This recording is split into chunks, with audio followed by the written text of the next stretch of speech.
I'm Allison Eyring, organization psychologist, CEO, and endurance athlete. I've spent the last 25 years helping companies solve the people and organizational challenges of growth. I've worked with all types of CEOs and business leaders across the world, but it takes a special kind of leader to successfully grow a business. I call them growth leaders. These leaders have an edge for growth. This allows them to drive performance today while transforming their business for tomorrow while keeping their people energized. So whether you're starting a company or reigniting a team within a large, mature company, I'll show you what it takes to successfully drive business growth through conversations with some of the best growth leaders I know. In this episode, I speak to Dan Neary, Vice President of Asia Pacific at Facebook. Dan has led Facebook's fast-paced growth in Asia over the past 6 years. I speak to him about a key aspect of being a growth leader, scaling employees as he scales the business. Welcome, Dan, and thanks for joining me on Growth Leaders. Good to be here. Dan, tell me a little bit about where you come from. I come from Chicago, and I spent the majority of my childhood through early adulthood there. I was very middle class. My mother was a school teacher, and I am one of 5 kids. 5. I'm the spoiled one of the bunch, or so they say. Spoiled. Now, it's interesting you chose to go to DePaul University, largest Catholic university. Is your family Catholic? Wow, good stat. Yes, indeed. Yeah. So look, I was very middle class. My family didn't have a lot of money, and that was an inner city school, and so that was kind of the natural progression for me. And I did that while working full time. A little known fact that I'm quite proud of is I spent 5 years working in a Mexican restaurant as a waiter. So that was how I paid for university. Excellent. And I hope you learned how to make good guacamole. Hey, chimichangas and grande burros, I'm in. Fantastic. Now, you studied marketing. Why did you choose marketing? So it was interesting. For me, it was a function of a lot of things that I didn't want to do, and on some levels, marketing became the thing that was left over. As I would go through some of the courses, I just realized that I just didn't spark to them in the same way that I did to marketing. And I love just the trying to understand the consumer mindset and what it takes to influence that. I love that. You know, so much, I think people have so much pressure on them these days to have a clear view and a vision of their career. So I think so many times we just discover it along the way. Yeah, agreed. Now, when you finished school, so you did your undergraduate and your graduate in marketing, and you went into a job marketing children's cereal for Kellogg's. I did. What was your big learning in that first job? So it's interesting. I would say some of this is more serendipitous as to how I ended up in some of these things. And, you know, in some respects, even the preparation for that is an odd path. They always say you should go to a different university and do a different undergrad and grad, and I violated both of those. But I really, as I went through the process, I wanted to get into product or brand management. I just loved the idea of how big brands were established, how marketing behind that led, the advertising. And I didn't go to an Ivy League school, and so it was tough at the time to get into brand management. And it just so happens that one of the companies that I was able to crack was another Midwestern company, Kellogg's. And my background resonated with them, being very Midwest, and that's really how it began. And I was quite fortunate because at the time there weren't a lot of people in the company. It was large in terms of revenue and impact, but it wasn't a lot of people. And so I got a chance to be exposed at a really early stage to some things that, had I gone to some of the more bigger classical CPG companies, I probably wouldn't have had the opportunity to experience. After selling children's cereal, you took an assignment in Korea. So tell me what brought you to Asia. Again, another serendipitous move that I think made sense in retrospect, but maybe not at the time. Some of it was born out of a need where I'm dating myself, the late 80s, the Kellogg's didn't have any type of meaningful presence in Asia, and so they were looking for somebody to go over and basically set that up. And that was one of those assignments that at the time was not sought after. And it wasn't sought after because you really didn't want to leave the headquarters. And setting up in Asia was not necessarily something glamorous. It was almost like, let's find the lowest guy on the totem pole and we'll promise him a promotion if he does a good job and, go do us a favor. And so that's really how I ended up there. It was originally going to be a 10-month assignment. I started off in Korea in what was a joint venture with a noodle company, Nongshim, and distributing cereal throughout not only Korea, but a number of the other markets across Asia. An amazing experience to just go from Chicago to Seoul, I assume. It was. And you stayed with Kellogg for quite a while, eventually led China from Guangzhou. Is that correct? That is, yeah. So what were some of your key learnings as a leader about leading growth in Asia at a relatively young age? You had some fairly significant responsibility. What were your key insights? I'd have a few. First one was even just how I ended up in the assignment. It is, I really have an appreciation for when you're faced with an opportunity at a company to solve a problem or to do something that perhaps other people don't think is glamorous, to do it well, and embrace it as a standout, really paid dividends in my career. This is something that, frankly, wasn't top of mind for career progression, at least at the time. Now it's funny how life changes, and it actually is, but at the time it wasn't. And so the fact that I embraced that, I thought gave me a leg up, both in terms of the experiences that I was able to pursue and enjoy, but also career progression. And so when I went there, originally it was going to be a 10-month assignment, and I effectively never came home. I went from country to country, and I became effectively the startup guy for Asia. So in some respects, I have a claim to fame where I launched Kellogg cereal in most of the markets across Asia Pacific. Well, you have a claim to fame as a cereal startup and seller of companies. That's a good play on words. Absolutely. So how has living in Asia changed you as a leader? Look, I think so much of what you do in life, and certainly in reflective of that stage of my career, is a bit of discovery as to what gives you your energy. And the thing that I really enjoyed was the startup aspect of it. It was the growing aspect. And so taking something, and I was fortunate because I could do it with, the funding of a company like Kellogg's and the brand name of a company like Kellogg's, but really taking that team from nothing to something to big. And that whole scaling leadership, scaling a business, was something that I became good at over time. So that's always nice when that works out. But it's something that gave me a lot of energy and that I really enjoyed. Coming up in the next segment. You are definitely a man ahead of the times, because the next company you joined was bought by Alibaba before anyone knew who Alibaba was. You're listening to Growth Leaders, a podcast with Alison Eyring. What would you say was your biggest challenge shifting from a successful FMCG to the world of tech? Because after Kellogg, you went to eBay. Later, you went to Skype. You also drove tremendous growth in those organizations. What were the biggest challenges? So some of the challenges, number one, it was actually more of a motivation than a challenge. I really developed the knack, the energy, the desire to do things and grow them from the ground up. It was the startup that really gave me that motivation. And so I wanted to take that with me when I moved on from Kellogg's. And at the time I was living in China. I decided to relocate back to the U.S. to pursue life as an entrepreneur. And it was, in some respects, before the internet. And so my first startup was at a company called McGrand, where I joined with another partner, and we did a roll-up in the exposition industry. Again, something that was a little bit pre-internet. But it was fascinating because I got a chance to do something that didn't necessarily have the same financial backing or the name that Kellogg's did, but I got a chance to do it on my own. And it was an incredible experience of what it took to do everything from how do I get the coffee, how do I get the stationery, all the way up to how do I go out and get the funding, and how do you develop a business that actually has value and has worth. And you successfully sold that company.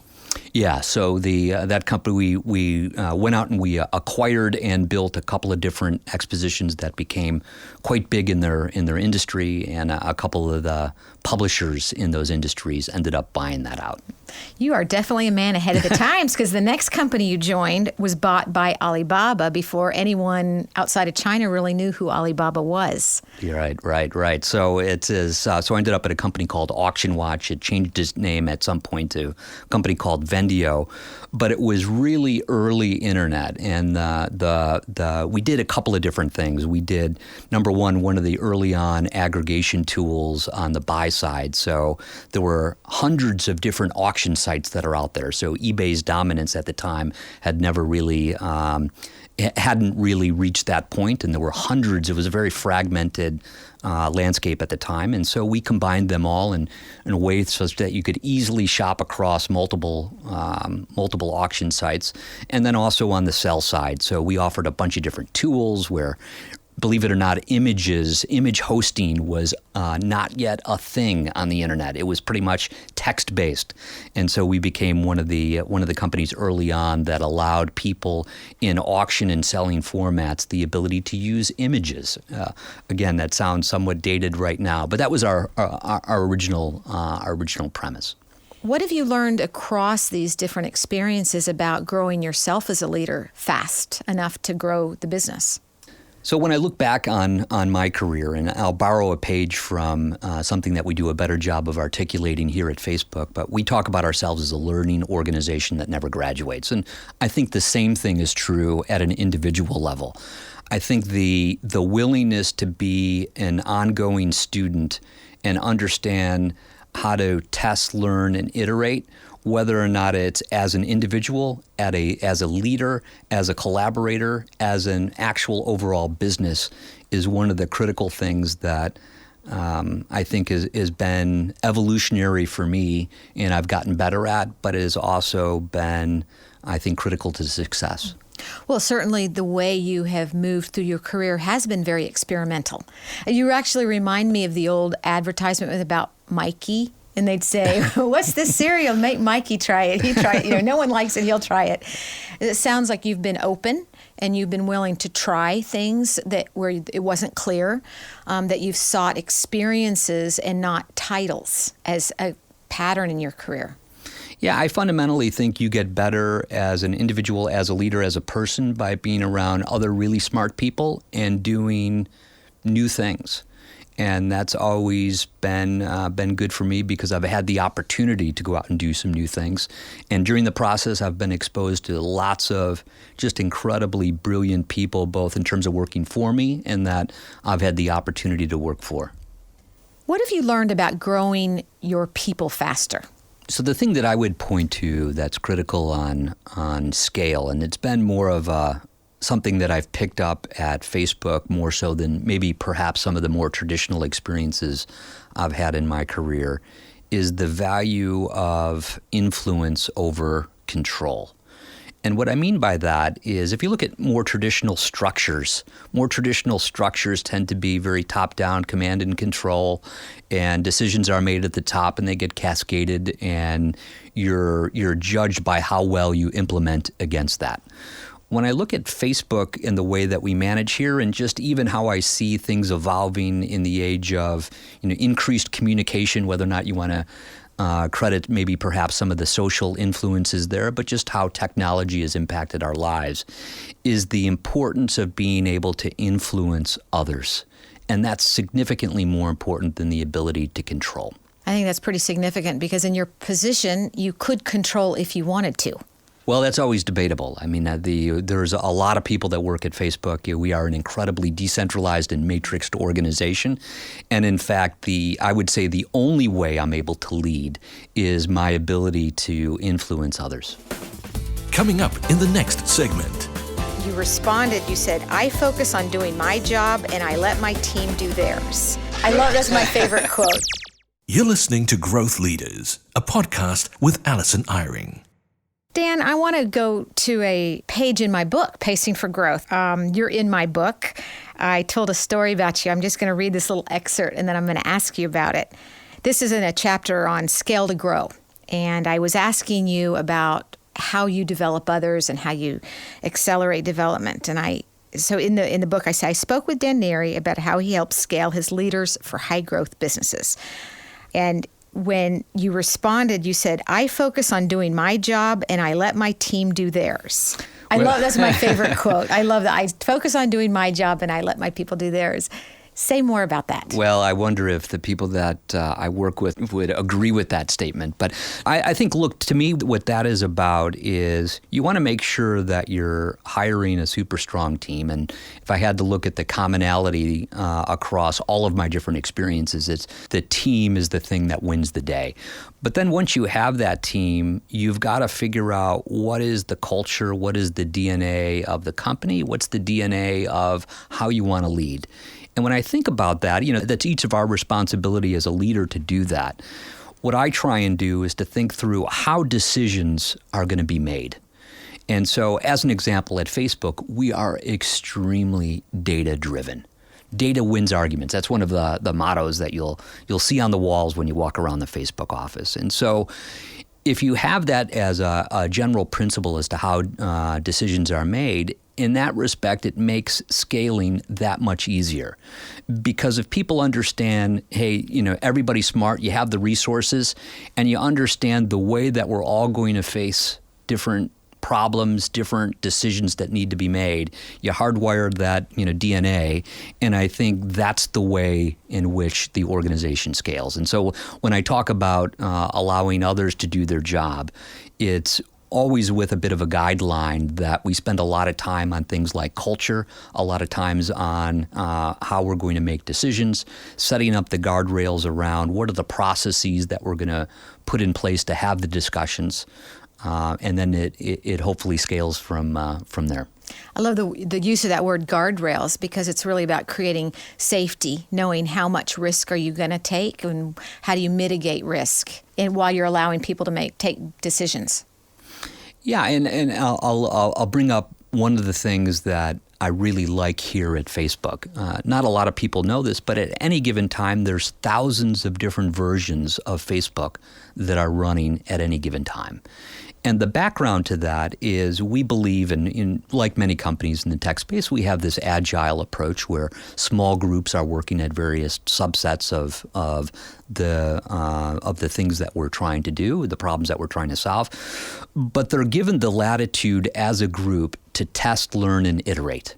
And that's one of the reasons why you might not see a test version of Facebook that goes out to 1 billion people, but you might see it go out to 10,000 or 20,000, enough that we can get data such that these individual groups can figure out how they can learn and iterate. And why that's important is if you look at more traditional structures of how decisions are made. More traditional structures is all the decisions need to be raised up to the top, the decision's made, and then it cascades down, where our approach tends to be, how do you enable and give the DNA and what it takes to be successful and how we make decisions and give the information, allow that to scale through the groups that are actually doing the work. So it sounds like you focus a lot more on culture and shared context for making decisions rather than laying out clear processes and schedules of authority. I think so. It's interesting. The word processes sometimes can be a negative word. I think, look, we want to empower people to be able to make decisions, but you also want to set up the right processes by which how we're going to review the business, how we're going to review the learnings, how we're going to review the roadmap of things that we want to work on in the future. And so I would like to say it's not, we tend to keep it as bureaucratic light as we possibly can, but we do have a number of processes in place. Well, what's your one piece of advice that you would give to leaders about how they can scale their team to grow faster? I would say, number one, make sure you hire a team of people that you develop a lot of trust with and you believe in. Two, make sure that you're setting the right culture and the DNA. The old adage of culture eats strategy for breakfast. I love that statement. But make sure that you're setting the right culture and DNA for the company, for the team, for the leader. and then making sure that you're empowering them in the right way to be able to do their job, and whether or not that's resourcing, whether or not that's support around decisions that are being made and follow-up. Now, clearly Facebook is probably the most famous social media tool. And as a leader within Facebook, I'd like to hear your views about how leaders can effectively use social media to foster community, to create a culture of belonging, and to promote growth. I think the more traditional model that, if I reflect back on my career that I grew up with, was this more command and control. And the technology has added elements of scale, of communication, of transparency in ways that I think it's more important today than at any other time in history, that as a leader, you are under scrutiny. It's not enough just to be able to make decisions. You've got to be able to work at all levels of the organization. You've got to be able to work externally in ways that you wouldn't have normally been under or had to before. And I think things like Facebook or social or technologies that are out there that enable that to happen and, in fact, demand that it happens.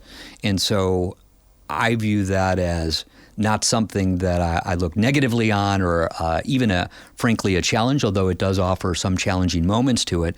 But it's a way to scale, harness growth, and influence in a way that was just never possible before. In addition to being a leader in a range of companies in which you've driven growth, you also are an investor and you're an advisor to startups. Tell me what you look for in a growth leader of that type of an organization. Yeah, first off, I do have a passion for startups. It's been a reoccurring theme in my own journey, my own career. And when I have free time, I love to not only invest, but it's primarily motivated by, frankly, mentoring other startups, other people that are going down, in some respects, a similar journey than as I have gone down in the past. So I find it to be very fulfilling. Forgetting about the economics involved, I just find it's a passion project for me. Things that I look for is, first and foremost, you want to make sure that you have a really strong team in place, and that's evolved over the years. Historically, you would look for maybe one or two really strong partnerships on the business side. I think the world has changed so significantly from a technology standpoint as being one of the big enablers and drivers in the world that I generally try and look for a diverse team of leaders that are taking a startup forward. And so perhaps somebody that's strong on the business side, perhaps somebody that has the vision on what that means from a technology side, and so on and so forth. And so first and foremost, I look for the team. I also recognize that having seen so many different business plans, and when you marry those business plans up with reality, sometimes it's a bit different. Mike Tyson has a favorite quote of mine, which is, "Everybody's got a plan until they get punched in the face." And so I think the same is true for startups. And so you want to make sure you have a plan, but you want to make sure that you have an organization that are filled with leaders that are capable, but also are developing the right DNA, the right culture in order to be successful when they need to pivot. Well, I think the diversity is a great comment, because if you have a system with a lot of diversity, it's going to be able to cope with complexity and adversity, because it's going to be in a better position to adapt. Yeah, I couldn't agree more. And it's one of the things that I would say that we most value at a place like Facebook is the diversity that we have. We recognize that with over 2.7 billion people on Facebook, in order for us to be successful and to continue to grow that and continue to service that, we need to make sure that we have a diverse employee base that has not only diversity in some of the ways that you would normally think about it in terms of gender and preferences, but also through things around thoughts and opinions and approaches to projects. Yeah, I always enjoy hearing about the different communities that are set up in Facebook, and people from anywhere can create an employee resource group with anybody around anything. So I think that you all have taken employee resource groups to a whole new level.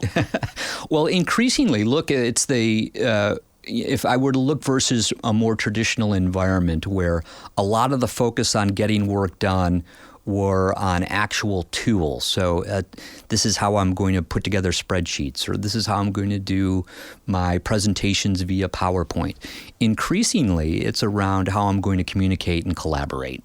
And we really think that Facebook has a role in that, not just with the core Facebook, but we also have a platform available for businesses called Workplace, which is effectively Facebook in a workplace environment. And it really plays to that, how am I going to collaborate and communicate, which increasingly in today's day and age is one of the most important variables of success. So it sounds like that the theme of collaboration is one that you've brought up a number of times in the interviews and seems to be very important to you as a growth leader.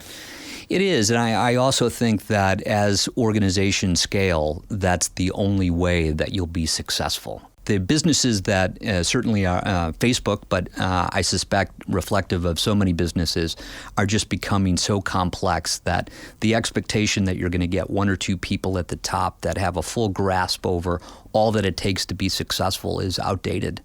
There's a lot of talk about leadership authenticity these days. How do we have authentic leadership in a world where so many views are expressed so quickly through social media?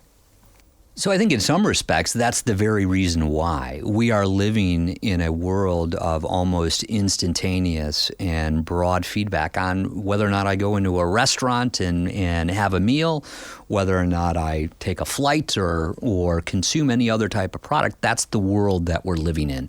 And so I think through that, it's just really important for leaders to understand how to communicate in that environment and what's demanded of them. And in some respects, that also involves a lot of scrutiny. And so as a leader, I'm constantly thinking through, how do I make sure that I'm communicating the right messages and being very deliberate about that? How do I do it in an authentic way that I'm building trust and collaboration? But I also view this, most importantly, this is an opportunity for me to gain collaboration, to gain input, to gain support. And so a good example in my own career, one of the things I do is anytime I go through my performance review, I will post a summary of my own performance review to everybody in the company.